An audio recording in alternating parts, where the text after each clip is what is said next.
Iglesia de la Compañía y Colegio de Santiago, Arequipa.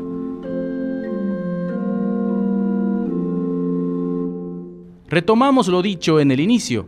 Los jesuitas llegan en 1573 y en 1578 el padre Barzana viaja desde Juli hacia Arequipa. Se inicia pues el Colegio de Santiago un 16 de agosto de 1578.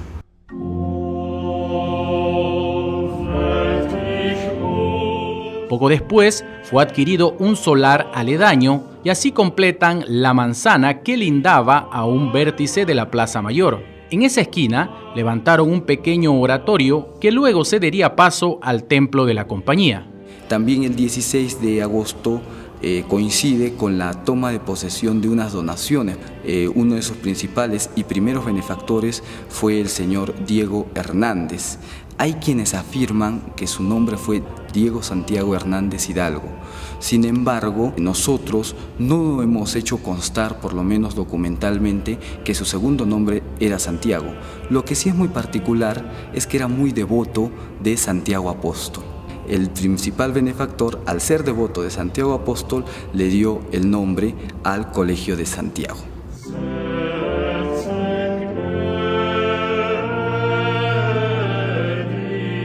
El colegio tuvo que pasar una serie de circunstancias, no fue muy fácil para los jesuitas.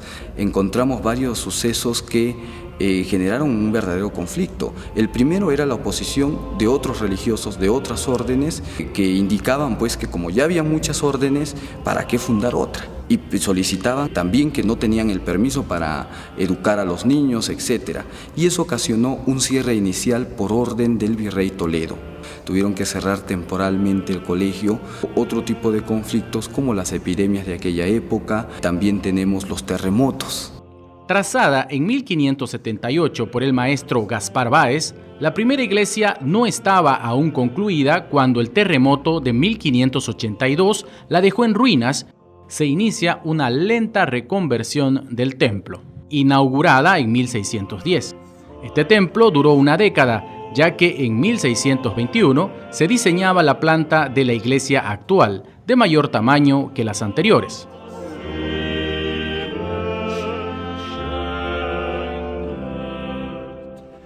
El colegio y los claustros.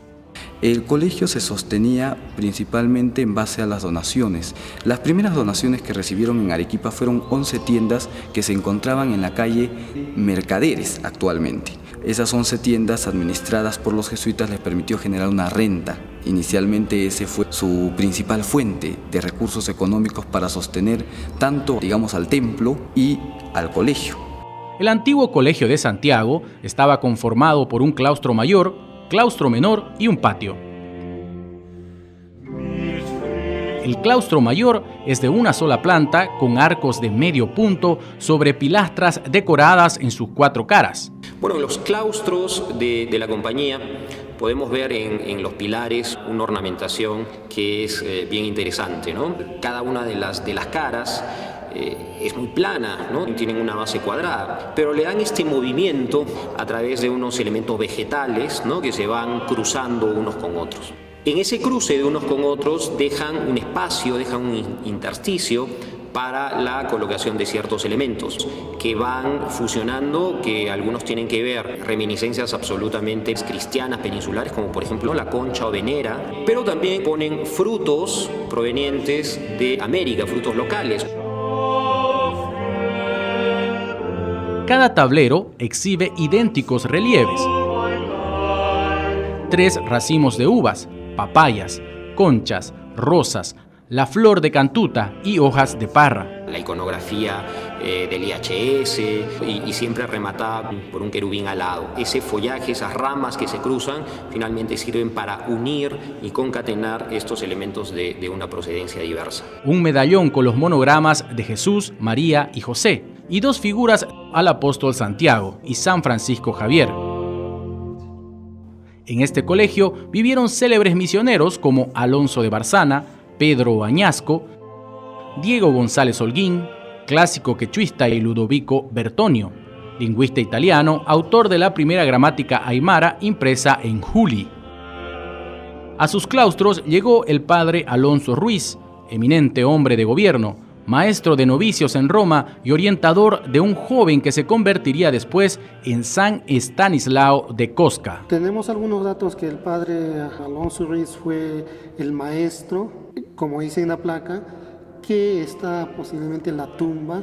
Nosotros no tenemos evidencia, no se hizo alguna excavación, no se hizo un estudio, pero tenemos la placa, tenemos la forma de la tumba.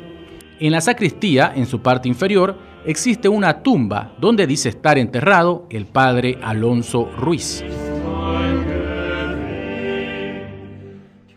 Es importante que dentro de la historia del Colegio de Santiago se rescate principalmente el tema de la educación.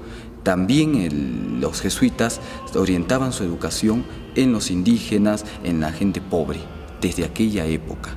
Utilizaban arte a través de las pinturas que representaban escenas de diferentes pasajes bíblicos. También empleaban el tema de la música, el tema de los cantos, y es muy particular porque durante la época colonial en Arequipa, una de las órdenes que tenía un coro específico era la compañía. También los jesuitas dedicaban un espacio para que los mismos indígenas pudieran enseñar a hijos de indígenas. Habían músicos indígenas. Normalmente la educación debía estar a cargo de españoles. Sin embargo, los jesuitas rompían con esos paradigmas y sí confiaban en la labor educativa que podían desempeñar los indígenas en nuestro territorio y sobre todo en nuestra ciudad, ¿no? Dentro del atrio, en el lateral izquierdo, se encuentra una puerta, ahora cerrada, que en su momento era la comunicación directa con el colegio. Lo que sucede acá en Arequipa y en todo el territorio americano es que la división entre un adentro y un afuera no es tan marcada. Acá en la arquitectura colonial, en la arquitectura virreinal, el atrio va a jugar un papel fundamental, ¿no? El atrio de por sí ya empieza a ser un espacio sagrado, que era donde preferentemente se adoctrinaba a hombres, mujeres, niños y niñas. Se cumplía por un lado de que esta iconografía prehispánica profana quedase afuera y marcase un límite entre lo que ellos consideraban que era sagrado y lo que era profano, pero a la vez quedaba incluido dentro de un espacio que poco a poco va a llegar a tener una importancia cada vez mayor por esa preferencia que van a tener los indígenas de ver a Dios, ver lo divino, ver lo trascendental en un espacio que no fuese cerrado como eran los atrios.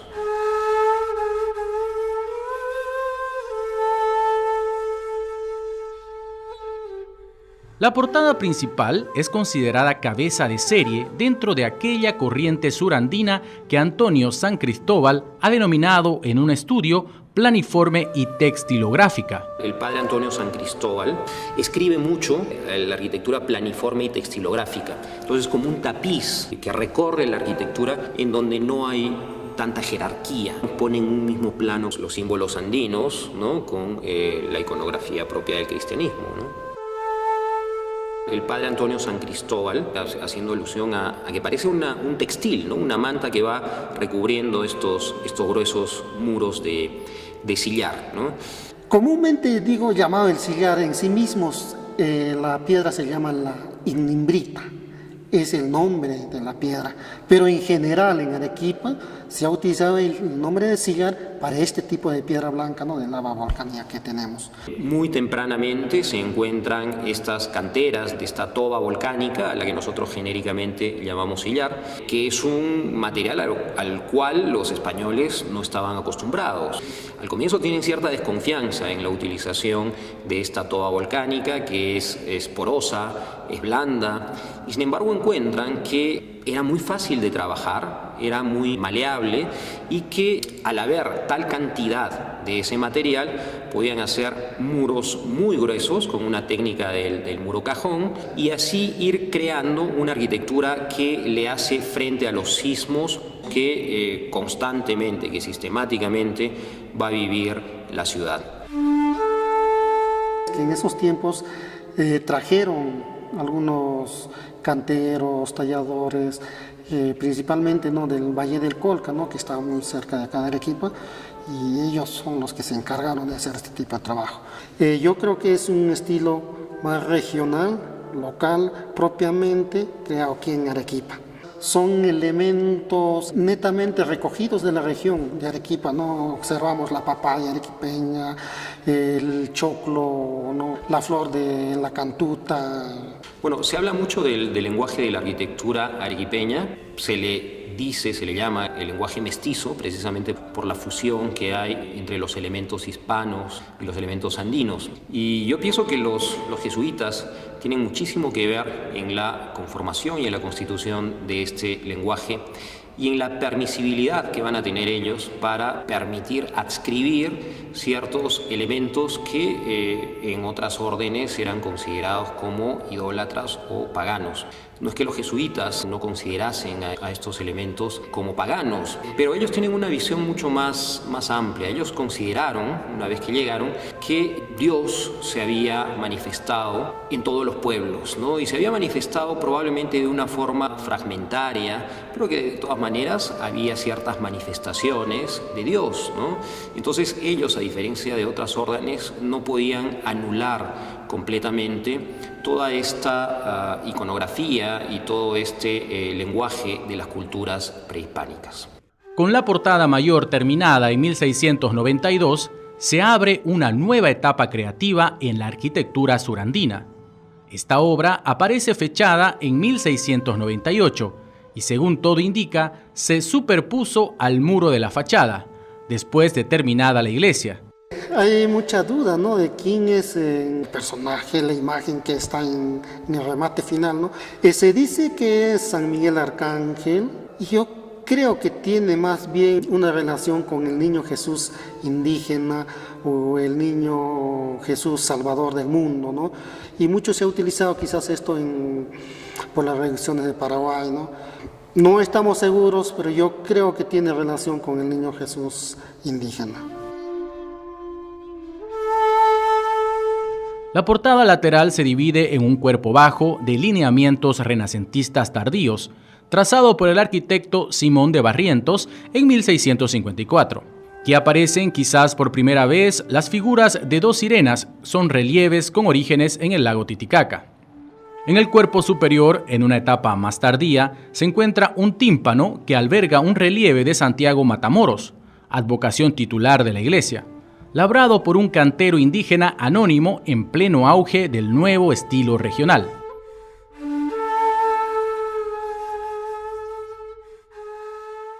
Interior del templo. Con una planta de 3 naves, sigue un esquema similar a San Pedro de Lima u otras iglesias jesuíticas. Una gran cúpula sobre el crucero brinda iluminación a la nave principal.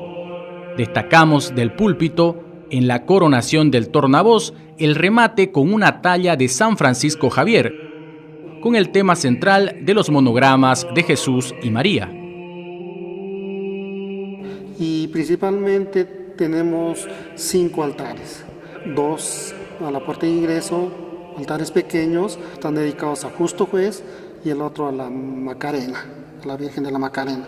Señor Justo Juez y Virgen de la Macarena son los otros 2 altares que debemos destacar. Los retablos del crucero se encuentran entre los mejores ejemplos locales del barroco. El altar del lado de la epístola está presidido por un Cristo crucificado o altar del Calvario, atribuido a Bernardo de Robles y Lorenzana. El retablo del Calvario, ¿no? Porque tenemos la representación del crucificado conjuntamente con la dolorosa y el discípulo amado, ¿no?, San Juan. En el extremo opuesto, del lado del Evangelio, se levanta un retablo dedicado al apóstol Santiago, patrono del templo, también llamado altar de los fundadores. Lo llaman el altar de los fundadores porque ahí están todos los santos, las esculturas de todos los santos que fundaron las órdenes religiosas.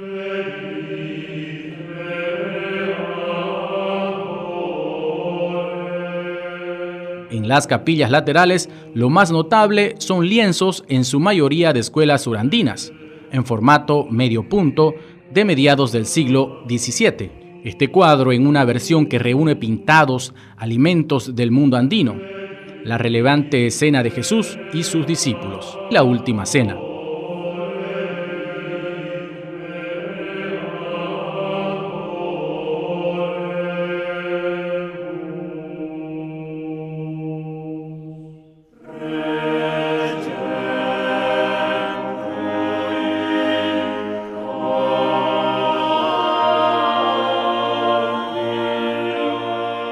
El retablo mayor, como hemos podido observar, está netamente dedicado a los jesuitas. Tenemos como imagen principal al Sagrado Corazón de Jesús, a cual está dedicado esta iglesia. Tenemos la calle central en primer cuerpo, a un cuadro de Bernardo Vitti.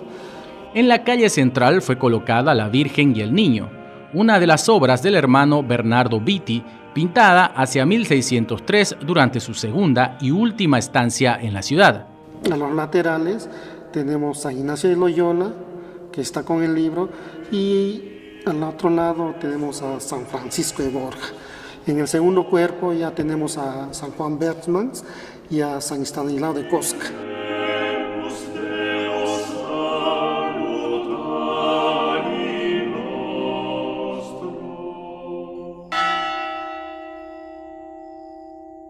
La sacristía o capilla San Ignacio.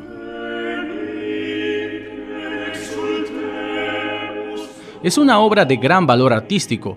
Es un espacio de planta cuadrada recubierto por una gran cúpula de sillar. En estos momentos nos encontramos en la cúpula de San Ignacio, más conocida como la Pequeña Sixtina. Todos sus muros aparecen recubiertos por pinturas de follajes, aves, fruteros y jarrones floridos. Y aquí en la capilla mismo se puede observar, ¿no?, esta mezcla de las dos culturas, ¿no? Como tenemos, ¿no?, los apus o los volcanes posiblemente, la cola del pavo real, que más vemos un rostro de un puma, gato, que netamente eran de la cultura andina, ¿no? Tenemos dos partes principales en este monumento. La parte inferior, como ustedes podrán apreciar, toda la parte inferior nos está demostrando todo el principio y fundamento de la creación, especialmente la fauna peruana. Como ustedes pueden ver, están nuestras preciosas aves que nos muestran toda la riqueza de la selva peruana.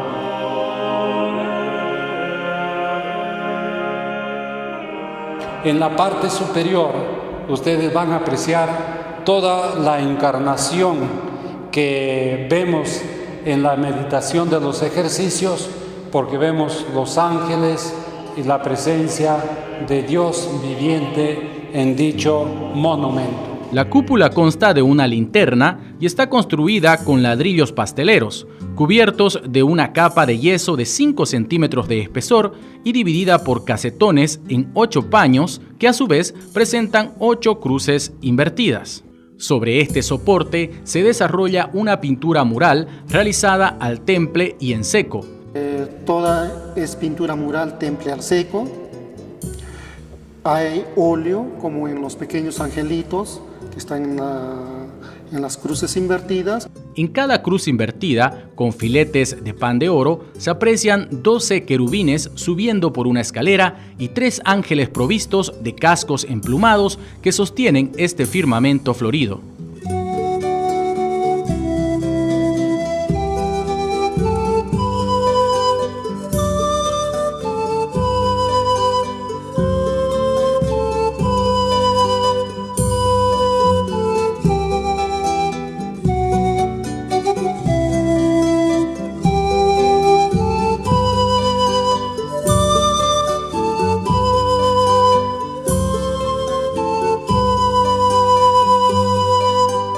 Después ya viene lo que es la pintura de la cúpula, del tambor hacia arriba, que es otro tono de color, otro estilo, como ellos lo llaman, otra mano, ¿no?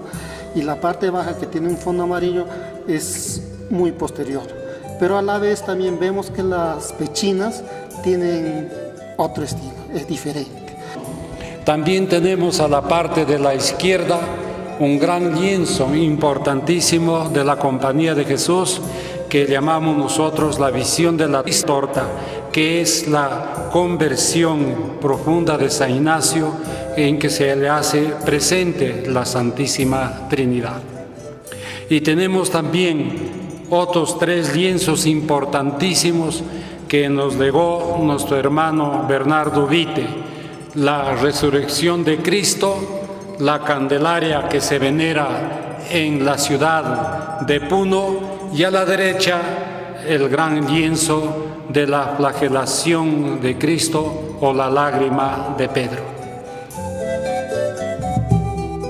En el aguamanil, en la pequeña arquería que tiene donde están los querubines, también es otro estilo, es otro tipo de pintura inclusive. Para mí podría ser esa arquería incluso la más antigua que puede haber aquí en la cúpula. Yo me llamo hermano Arístides Estela Vázquez.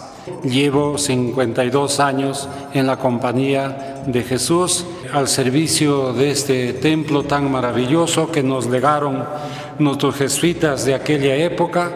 He dado parte de mi vida en esta ciudad con 23 años de presencia.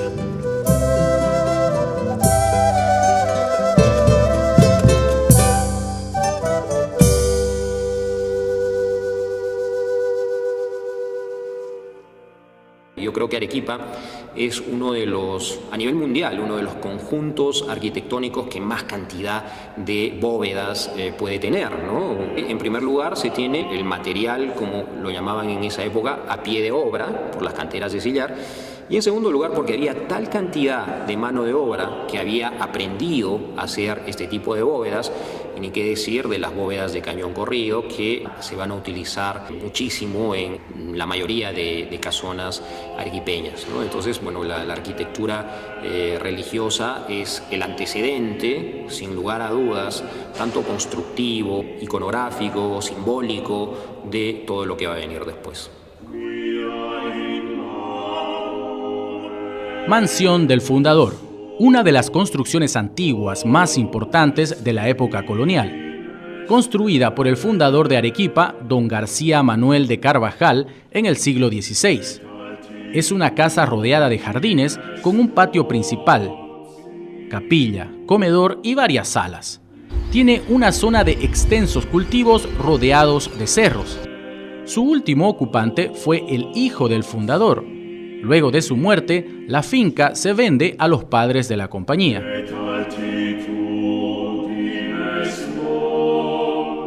El fundador construyó solamente una pequeña parte del edificio. Los jesuitas diseñaron y construyeron la capilla. Estaba dedicada a San Francisco Javier. Tiene un retablo dorado a la hoja con su imagen. Esta capilla fue muy dañada en un terremoto y casi reconstruida en su totalidad en 1810. Por su propietario de entonces, arzobispo José Sebastián de Goyeneche y Barreda. En una de las salas vemos un óleo sobre lienzo con incrustación de plata que ha presidido el altar de una capilla de una casa hacienda en Puno. La iconografía muestra al Señor cautivo el día de Viernes Santo y arrepentimiento de San Pedro Apóstol, que lo negó 3 veces.